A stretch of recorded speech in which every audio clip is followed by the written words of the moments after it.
નમસ્કાર, BBN news ચેનલમાં આપનું સ્વાગત છે। હું છું કવિતા પંચાલ ને હવે જોઈએ આજના સમાચાર।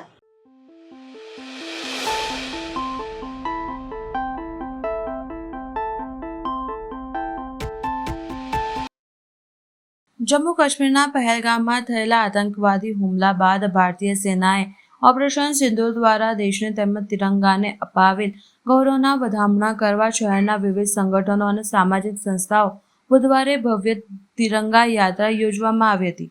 ઢોલ નગારા સાથે યોજાયેલા તિરંગા યાત્રામાં મોટી સંખ્યામાં લોકો જોડાયા હતા। તિરંગા યાત્રામાં ગુંજી ઉઠેલા દેશભક્તિના ગીતોથી સમગ્ર શહેર તેમજ દેશભક્તિમાં તરબતર થઈ ગયું હતું। VCCI, CGCI, renewable power association, the Vadodara machinery mill, gin merchant association અને સામાજિક સંસ્થાઓ દ્વારા આજે સાંજે 5 કલાકે તિરંગા યાત્રાનું આયોજન કરવામાં આવ્યું હતું। આણંદના સિનેમાગૃહ ખાતેથી યોજાયેલ ભવ્ય તિરંગા યાત્રામાં મોટી સંખ્યામાં વિવિધ સંગઠનોના હોદ્દેદારો, શહેરીજનો તેમજ ભાજપના અગ્રણીઓ, શહેરના ભાજપ પ્રમુખ ડોક્ટર જયપ્રકાશ સોની, મેયર પિંકીબેન સોની, સાંસદ ડોક્ટર હેમાંગ જોશી, વિધાનસભા દંડક બાલકૃષ્ણ શુક્લા, સ્થાયી સમિતિના અધ્યક્ષ ડોક્ટર શીતલ મિશ્રી સહિત કાઉન્સિલરો અને કાર્યકરો તેમજ સામાજિક સંસ્થાના કાર્યકરો મોટી સંખ્યામાં જોડાયા હતા।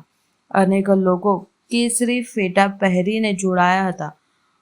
ભારત માતા કી જયના ગગનભેદી જય જોશ સાથે દેશભક્તિના ગીતો સાથે યોજાયેલા તિરંગા યાત્રામાં લોકો તિરંગા સાથે જોડાયા હતા। સમગ્ર રૂટ ઉપર તિરંગા લહેરાતા જોવા મળ્યા હતા।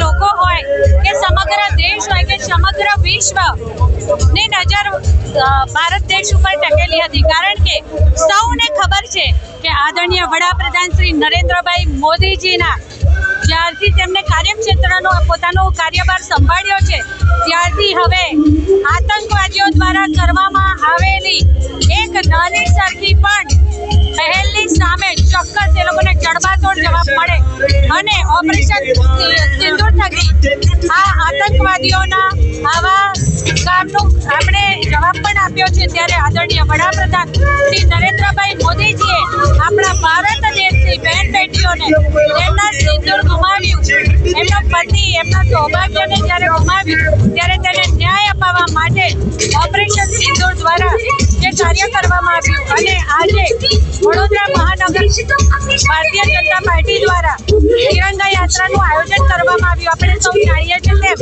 આપણા તિરંગામાં પ્રથમ કલર એટલે કે કેસરી કલર શૌર્ય અને બલિદાનનો કલર છે। ત્યારે આપણા દેશના સૌ સૈનિકોએ પોતાના શૌર્ય અને બલિદાન થકી આપણી બહેન દીકરીઓને ન્યાય અપાયો છે। ત્યારે સમગ્ર વડોદરા શહેરના ભારતીય જનતા પાર્ટીના કાર્યકર્તાઓ હોય કે પછી નાગરિકો હોય, વિવિધ સંસ્થાઓ હોય, બધા સ્વયંભૂ જોડાયા છે આજે આદરણીય વડાપ્રધાનશ્રીનો અને આપણા સૈન્ય બળનો આભાર અભિવ્યક્ત કરીએ છીએ। જે પ્રકારે ઓપરેશન સિંદૂર થકી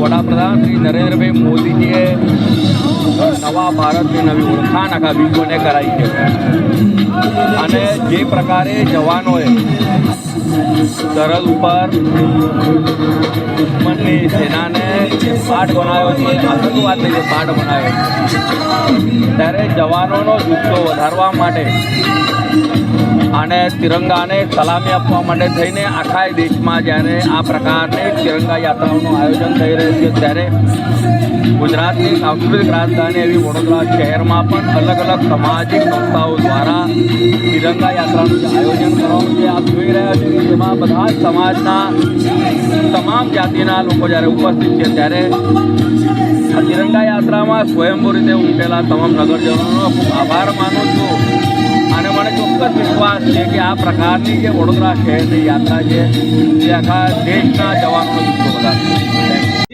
ઓપરેશન સિંદૂરના અંતર્ગત ભારત દેશના ત્રણેય પાંખના સૈનિકોનો જોશ, જુસ્સો અને હોંસલો વધારવા માટે થઈને સંસ્કારી નગરી વડોદરામાં અલગ અલગ સંગઠનોના માધ્યમથી એક સામૂહિક તિરંગા યાત્રાનું આયોજન હરટના સિનેમાથી શરૂ થઈ સલાટવાળા થઈ કોઠી 4 રસ્તા થઈ જ્યુબિલી બાગ પૂર્ણ થશે.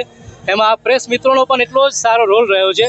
આ વિષયને લઈને જે પ્રકારે પાકિસ્તાને નાપાક હરકત કરી છે એને આપણા દેશના તમામ લોકોએ સામૂહિક રીતે બદલો લેવાની ભાવનાથી આગળ વધ્યા છે. એને આજે દેશના સૈન્યના તમામ લોકોને હોંસલો વધારવા ફરીથી કહું છું, ઉત્સાહ ઉમંગ સાથે તમામ નગરજનો જોડાયા છે. હું શુભેચ્છા આપું છું. આવનાર સમયમાં પણ આ જ પ્રકારે પાકિસ્તાનની આ નાપાક હરકતોને ફરીથી નાપાક જે પ્રકારે એમના ઈરાદા છે એને નેસ્ત નાબૂદ કરવાની ભારતીય સૈન્ય તમામ રીતે સજ્જ છે. આજે તમામ પ્રકારની શૈક્ષણિક અને ધાર્મિક અને અલગ પ્રકારની રિલિજિયસ તમામ સંસ્થાઓ, સ્વૈચ્છિક લોકો પણ જોડાયા છે. પાર્ટીથી ઉપર થઈને તમામ લોકો જોડાયા છે.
વીર સંભાજી મહારાજના જન્મોત્સવ નિમિત્તે શહેરના માંજલપુર ખાતે મરાઠા ક્રાંતિ સ્વરાજ સંગઠન દ્વારા ધોરણ 10 અને 12ના ઉત્તીર્ણ થયેલા વિદ્યાર્થીઓ, મહિલાઓ તથા ખેલાડીઓના સત્કાર સમારંભનું આયોજન કરવામાં આવ્યું હતું.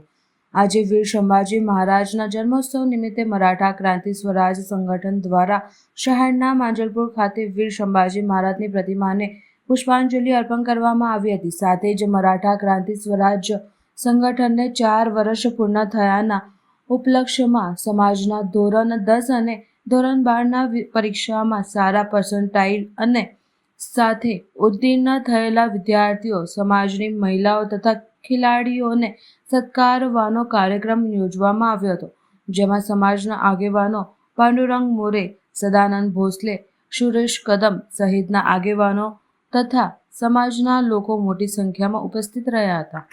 આજે સૌપ્રથમ તો સર્વે વડોદરાવાસીઓને છત્રપતિ સંભાજી મહારાજની જન્મજયંતિની હાર્દિક શુભેચ્છાઓ પાઠવીએ છીએ. માંજલપુર સ્થિત મરાઠી ક્રાંતિ જે સંગઠન છે એમના તત્વાવધાનમાં આજે છત્રપતિ સંભાજી મહારાજની એમની શૌર્યગાથાને વર્ણવી અને એમને યાદ કરવાનું, એમને ઉજવવાનું, સાથે સાથે જે તેજસ્વી તારલાઓ છે સમાજના એમને પણ નવાજવાનું, એમને બિરદાવવાનું આજે કાર્યક્રમનું આયોજન કરવામાં આવ્યું છે. આપણા જે સંગઠન છે એમના રાષ્ટ્રીય અધ્યક્ષ શ્રી પણ આપણી સાથે, ભોસલેજી પણ ઉપસ્થિત છે, મોરેજી, કલ્પનાબેન અને તમામ એમની ટીમ, એમને હું આ સુંદર મજાના આ કાર્યક્રમ માટે હાર્દિક શુભેચ્છાઓ પાઠવું છું. વડોદરા એવું કહી શકાય કે વડોદરાની અંદર એક મિની મહારાષ્ટ્ર આવેલું છે અને મરાઠી અસ્મિતા એ વડોદરાની અંદર ખૂબ જ બળી ચડીને આગળ જીવતી છે. ત્યારે આ અસ્મિતાની અંદર જે દેશદાસ, જે દેશપ્રેમ, એટલે જ વડોદરાની અંદર સૌથી વધારે રાષ્ટ્રીયતાનો ભાવ પણ આપણે જોવા મળી રહ્યો છે. ત્યારે આ સમગ્ર કાર્યક્રમના સુંદર આયોજન બદલ સમગ્ર ટીમને હું હાર્દિક શુભેચ્છાઓ અને અભિનંદન પાઠવું છું. અને સાથે સાથે જેટલા પણ આપણા તેજસ્વી વિદ્યાર્થીઓને બિરદાવીએ છીએ એ વિદ્યાર્થીઓ પણ ખૂબ આગળ વધે એવી છત્રપતિ શિવાજી મહારાજના, છત્રપતિ સંભાજી મહારાજના ચરણોમાં હું પ્રાર્થના કરું છું. દેશ અને ધર્મ માટે પોતાના સમગ્ર જીવન દરમિયાન છેલ્લા શ્વાસ સુધી લડીને દેશની રક્ષા કરનાર એવા શૂરવીર અને મહાન યોદ્ધા છત્રપતિ સંભાજી મહારાજને સત્સદ નમન અને વંદન કરું છું. આજ રોજ મરાઠા ક્રાંતિ સ્વરાજ્ય સંગઠન દ્વારા છત્રપતિ સંભાજી મહારાજની જન્મોત્સવ નિમિત્તે એક કાર્યક્રમનું આયોજન કરવામાં આવ્યું છે. સાથે સાથે મહારાષ્ટ્રીયન સમાજના વડોદરા શહેરમાં જે પણ 10 અને ધોરણ 12માં વિદ્યાર્થીઓ સારા એવી રીતના બધા પાસ થયા છે એ લોકોનું પણ સન્માનનું કાર્યક્રમ રાખવામાં આવ્યો છે. આજના કાર્યક્રમમાં ઉપસ્થિત અમારા રાષ્ટ્રીય અધ્યક્ષ સદાનંદરાવ ભોસલે, અમારા આગેવાન પ્રદીપભાઈ મોરે, પાંડુરંગ દાદા મોરે, સુરેશભાઈ કદમ અને સાથે વિવિધ આગેવાનો અહીંયા ઉપસ્થિત છે. અને આજે વિદ્યાર્થીઓ સાથે સાથે અમારા સમાજના અગ્રણીઓ અને માતાઓ અને બહેનો જે અહીંયા ઉપસ્થિત છે તે સર્વનું અહીંયા સ્વાગત કરું છું. સાથે સાથે આપણા લોકલાડીલા સાંસદ હેમાંગભાઈ જોશી અને કાઉન્સિલરશ્રીઓ પણ ઉપસ્થિત છે તે સર્વનું અહીંયા હું હાર્દિક સ્વાગત કરું છું. આશીષ મોરે. આજ રોજ માંજલપુર ખાતે મરાઠા ક્રાંતિ સ્વરાજ સંગઠન દ્વારા મરાઠા ક્રાંતિ સ્વરાજ સંગઠન દ્વારા જે વિદ્યાર્થી ગૌરવ પુરસ્કાર, સાથે સાથે સમાજ સેવિકાનો સત્કાર અને જે મહારાષ્ટ્રીયન સમાજના જે આગેવાનો છે જે સ્પોર્ટમાં આપણું નેશનલ અને સ્ટેટ રમીને આવ્યા છે એ લોકોના જે ભવ્ય સત્કાર કરવામાં આવશે. તેની સાથે સાથે આજે મરાઠા ક્રાંતિ સ્વરાજ સંગઠનને વડોદરામાં સ્થાપિત થઈને 4 વર્ષ પૂર્ણ થયા છે. તે સંદર્ભાત આજે આપણે માંજલપુરમાં રાયગઢ જિલ્લા મરાઠી સમાજ ત્યાં ખાતે આ પ્રોગ્રામ આવેલો છે. મહારાષ્ટ્રીય અમારા સંસ્થાપક સદસ્ય શ્રી સદાનંદરાવ ભોસલે સાહેબ એ પણ અહીં ઉપસ્થિત છે. તેમની સાથે રાજુભાઈ શેવાડે, ગુજરાત રાજ્ય ઉપાધ્યક્ષ પાંડુરંગ દાદા મોરે, સર ચીટનીસ પ્રદીપભાઈ મોરે, આ સાથે અનેક આગેવાનો ઉભા રહ્યા છે.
હવે લઈએ એક નાનકડો વિરામ.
BBN ન્યૂઝ ચેનલમાં આપનું સ્વાગત છે.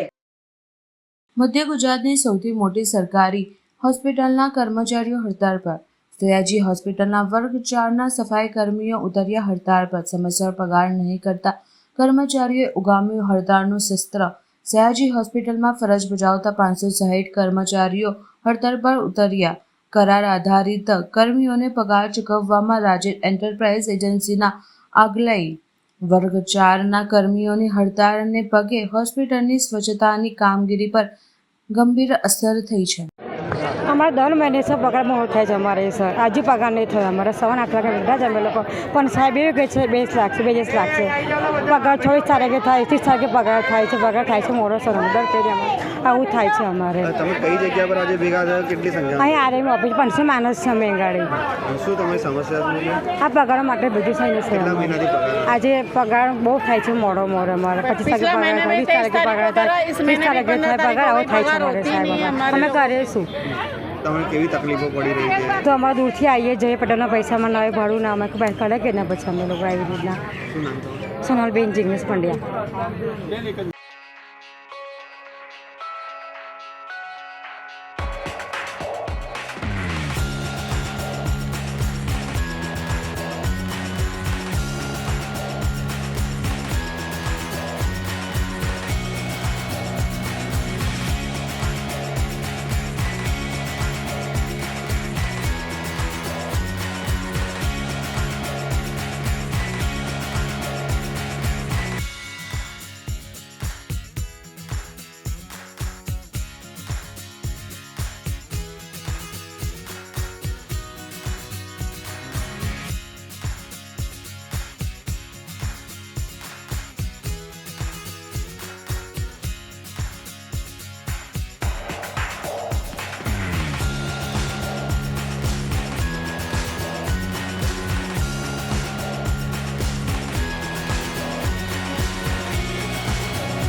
ડભોઈ તાલુકાના દક્ષિણ પ્રયાગ તીર્થ ચાનોદ પ્રવાસન સ્થાન તરીકે વિકસાવવાના હેતુ સાથે રાજ્ય સરકારના પ્રવાસન વિભાગમાંથી નર્મદા નદી કિનારે વિવિધ વિકાસ કાર્યો શરૂ કરવાના હોય જે સંદર્ભમાં આજે વડોદરા જિલ્લા કલેક્ટર અનિલ ધામેલિયા, ડીડીઓ મમતા હિરપરા સહિત ઉચ્ચ અધિકારીઓ, તાલુકા પંચાયત અને પ્રાંત દ્વારા નિરીક્ષણ કરવામાં આવ્યું. સાથે દબાણ દૂર કરવા પંચાયતને દબાણ કરતા ઇસમોને નોટિસ પાઠવવાના સૂચન કરવામાં આવ્યું હતું.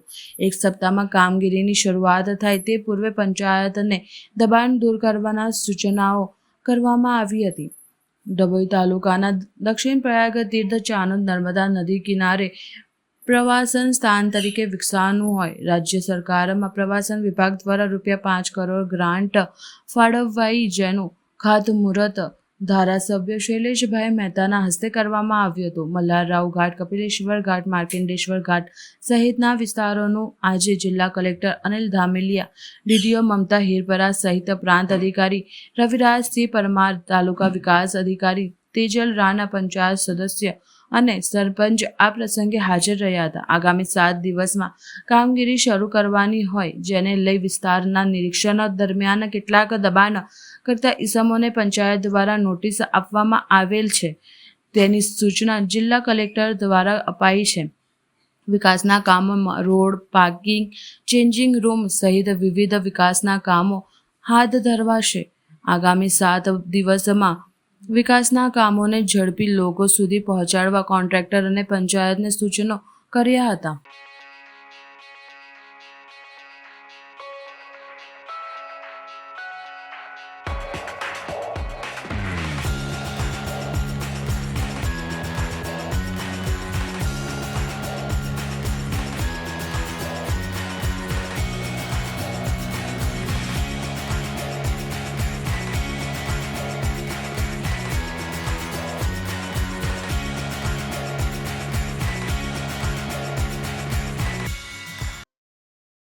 પાલિકામાં મ્યુનિસિપલ કમિશનરની અધ્યક્ષતામાં રિવ્યૂ બેઠક મળી. આજે મળેલી આ રિવ્યૂ બેઠકમાં અધિકારીઓ પાસેથી વડોદરા શહેરના તમામ વોર્ડમાં ચાલતા કામો બાબતે રિવ્યૂ લેવામાં આવ્યા હતા અને ખાસ કરીને રોડ, રસ્તા, ગટર અને પાણી સહિતના મુદ્દા પર ધ્યાન આપવામાં આવ્યું હતું. દર અઠવાડિયે મળતી આ બેઠક મ્યુનિસિપલ કમિશનર અરુણ મહેશ બાબુના અધ્યક્ષસ્થાને મળી હતી, જેમાં deputy municipal commissioner Gangasingh, city engineer Alpesh Majumdar સહિત તમામ વિભાગના અધિકારીઓ સાથે કામો બાબતે ચર્ચા કરવામાં આવી હતી, જેમાં અધિકારીઓ તરફથી આવેલ સૂચનાઓને ધ્યાનમાં લઈ આગળના પ્લાનિંગ કરી સૂચનાઓ આપવામાં આવી હતી. રાજ્ય સરકાર તરફથી પણ આવેલ સૂચનાને ધ્યાનમાં રાખી વડોદરા શહેરમાં બાકી રહેલ કામ ઝડપથી થાય તે બાબતે ધ્યાન આપવામાં આવી રહ્યું છે.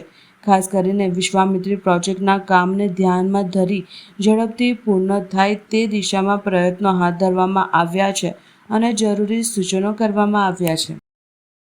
વડોદરા શહેરના અક્ષર ચોક પાસે કારમાં આગ લાગતા અફરાતફરી મચી ગઈ હતી. આ ઘટના સાંજે બની હતી. આગ લાગવાનું કારણ અકસ્માત હોવાનું પ્રાથમિક તપાસમાં જાણવા મળ્યું છે. બનાવની જાણ થતાં જ ફાયર બ્રિગેડની ગાડીઓ ઘટના સ્થળે પહોંચી ગઈ હતી અને આગને કાબૂમાં લેવાનો પ્રયાસ શરૂ કર્યા હતા. આગના કારણે કાર સંપૂર્ણ બળીને ખાખ થઈ ગઈ છે. આ ઘટનામાં કોઈ જાનહાનિ થઈ નથી, પરંતુ કારને મોટું નુકસાન થયું છે.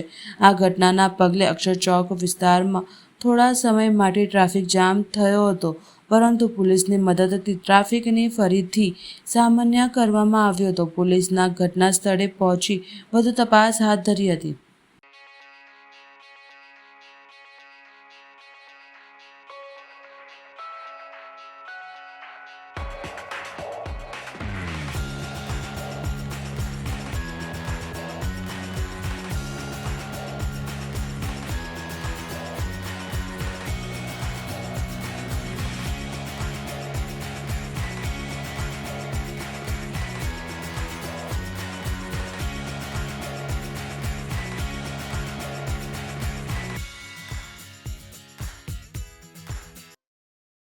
આજ રોજ કાશી વિશ્વનાથ મહાદેવ લાલબાગ રોડ ખાતે માળી સમાજના 8 ઘરોનો બિલ્ડર દ્વારા રાજકીય વર્ગ ધરાવી જે રસ્તો બંધ કરી દેવામાં આવ્યો, જે અંગે રજૂઆત વારંવાર સેવા સદન તથા કલેક્ટરશ્રીને કરવામાં આવી, છતાં આજે એક ગરીબ વ્યક્તિ દુર્ઘટનાનો શિકાર બન્યો છે.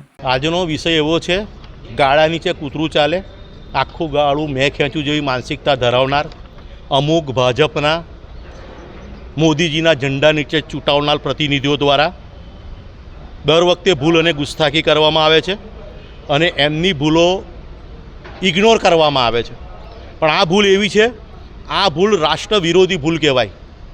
કારણ કે છેલ્લા 22 તારીખ પછી જે ભારતને જે યુદ્ધના સંકટમાંથી આપણે નીકળ્યા છે અને એમાં પણ આપણને સરપ્રાઈઝ મળી. જે રીતે યુદ્ધ વિરામ થયો ત્યાર પછી સમગ્ર ભારતની પ્રજા આશ્ચર્યચકિત છે, આઘાતમાં છે. અને એવા સમયે જ્યારે પ્રજા અપેક્ષા રાખતી હોય કે સરકાર તરફથી આપણને યોગ્ય કોઈ સ્ટેટમેન્ટ આવે, અને એવા સમય દરમિયાન અહીંના એક 3 નંબરના કોર્પોરેટર છાયાબેન ખરાદી દ્વારા પોસ્ટ મૂકવામાં આવી કે 240માં તો આટલું જ જોવા મળે, 400 સ્પીડ પૂરી આપી હોત તો આખું યુદ્ધ તમને જોવા મળત. તો એ બેનશ્રીને અને આવા જે ગાળા નીચે ચાલનાર જે માનસિકતા ધરાવે છે કૂતરા જેવી, એવાનું ખાસ કહેવા માગું છું કે વિરોધ પક્ષની અંદર કે શાસિત પક્ષ, આપણા ટોટલ 543 સાંસદો બધાએ એક સુરે ટેકો જાહેર કરી દીધો. આવા જ્યારે દેશની આપદાની અંદર સમગ્ર કોઈ શાસિત પક્ષ કે કોઈ વિરોધ પક્ષ નહોતા, તમામ ભારતીયો હતા. અને જ્યારે એક સાથે ટેકો જાહેર કર્યા હોય અને જ્યારે વડાપ્રધાન બની જાય હોય તો એ આપણા રાષ્ટ્રના વડાપ્રધાન કહેવાય, કોઈ ભારતીય જનતા પાર્ટીના PM ના કહેવાય. અને આ પ્રકારની ભાષા મારા માનની આદરણીય કોઈ દિવસ મોદીજીએ પણ નથી વાપર્યો. તો આ ચા કરતાં જે કીટલીઓ ગરમ છે, તો અમે માનની આદરણીય આપણા જોઈન્ટ CP સાહેબને સ્પેશિયલ રિક્વેસ્ટ કરવાયા હતા કે બેન માપદંડ બધા માટે સરખા રાખો. અને આ જે પોસ્ટ મૂકી છે, આવી રાજકોટમાં વોર્ડ નંબર 10ના ચેતનભાઈ સુરેજાએ પોસ્ટ મૂકી હતી. તો બેનને હું 2 હાથ જોડીને રિક્વેસ્ટ કરી, વિનંતી કરી કે બેન, આપના માટે માપદંડ સૌ માટે સરખા રાખો છો, તો આ એવા તો કયા અમૃત જળ પીને આવ્યા હતા કે તમે એમની પર એક્શન નથી લેતા? આ જ પોસ્ટ કોઈ સામાન્ય વ્યક્તિએ કે કોંગ્રેસે કે કોઈ વીરધર્મીએ મૂકી હોત તો તમારા માપદંડ શું હોત? કારણ કે આનાથી આજે હજારો પોતાના લગ્નના 10 દિવસ 15 દિવસ છોડીને આજે આપણા પુત્રો, આપણા દીકરાઓ, આપણા ભૈયા બોર્ડર ઉપર લડવા ગયા. આજે લાખો સૈનિકો આજે દેશની સુરક્ષા માટે જ્યારે દિવસ રાત તૈનાત થતા હોય તો એમનું મનોબળ તોડવા માટેની આ પોસ્ટ હતી. કારણ કે ત્યાં ગાડી કોઈ ભાજપનો કે કોંગ્રેસનો ખેસ પહેરીને બોર્ડર ઉપર નથી જતું, ત્યાં ભારતનો સૈનિક જાય છે. તો આ જે ચા કરતાં જે કીટલીઓ ગરમ છે અને આ જે પ્રમાણે આમની વાણી વિલાસ અને આ જે પોસ્ટ મૂકવામાં આવી છે, તો હું માનનીય આદરણીય મુખ્યમંત્રી સાહેબને, ગૃહમંત્રી સાહેબને બી કહેવા માગું છું કે પહેલાં આ જે બિલાડીઓ છે એમને સીધી કરવામાં આવે અને જે સામાન્ય વ્યક્તિ પર કે દાખલા તરીકે 2 દીકરી બાયો જ્યારે મુખ્યમંત્રી પાસે પોતાની ન્યાયની માંગણી કરવા ગઈ હતી, રજૂઆત કરવા ગયા હતા, તો તમે એમને 3 થી 4 કલાક ડીસીબીમાં લઈ જઈને ટ્રીટમેન્ટ આપી, તો આમને પણ તમે ટ્રીટમેન્ટ આપો. આ તો ઓરિજિનલ પોસ્ટ મૂકનાર અને આપણી પ્રજા અને આપણા સૈન્યનું મનોબળ તોડવા માટેનું કૃત્ય છે. આ સાખી ના લેવાય. અને હું તો ભારતીય જનતા પાર્ટીની અંદર જો ખાનદાની હોય તો આઓને તૈયારીમાં સસ્પેન્ડ કરો, તો અમે માનીએ કે મારી Bharatiya Janata party powerful party છે.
મળીશું આ સમયે આ ચેનલ પર. ત્યાં સુધી સમગ્ર BBN ન્યૂઝ ચેનલની ટીમને રજા આપશો. નમસ્કાર.